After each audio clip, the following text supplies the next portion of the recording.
சிதம்பரம் அருகே நள்ளிரவில் திடீரென குடியிருப்பு பகுதிக்குள் முதலை புகுந்ததால் பெரும் பரபரப்பு ஏற்பட்டது.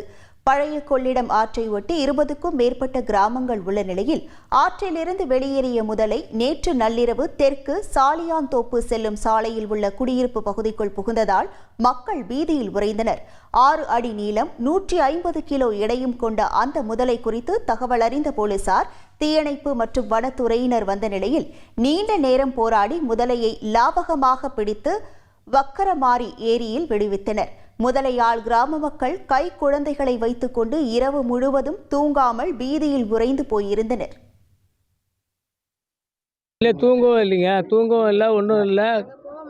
காவை கடந்துட்டு நாங்கள் எல்லாம் மணி 1:30 மணிக்கு கீழே எல்லாத்தையும் முடிச்சுக்கிட்டு அவங்கள வர வச்சு எல்லாத்தையும் ஏற்றி விட்ட பிறகு தான் நாங்கள் வீட்டுக்கு போனோம்.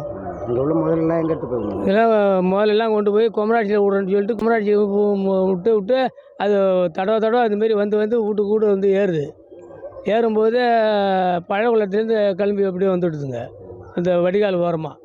இது நைட்டு ஒரு 1:30 முதல்ல வாய்க்கால் ஓரமாக படுத்துருக்கு. புள்ளி 2 பேர் பார்த்ததால எங்களுக்கு தெரிஞ்சுது. இந்த முதல்ல விட அது திரும்பி இந்த ஏரியாவுக்கு வந்துக்கிட்டு தான் இருக்குது. அதை அப்புறப்படுத்துமாறு உங்களை கேட்டுக்கொள்கிறோம். நைட்லாம் தூங்கவே இல்லைங்க சார். ஒரு 10:30 மணிலேருந்து நாங்கள் வீட்டுக்கு போகிறது மணி 1:30 ஆகிட்டு வீட்டுக்கு போவேன். அது பிடிச்சி அதை ஏற்றிட்டு போன பிறகு தான் நாங்கள் வீட்டில் கொஞ்சம் ஃப்ரீயாக ஆகணும்.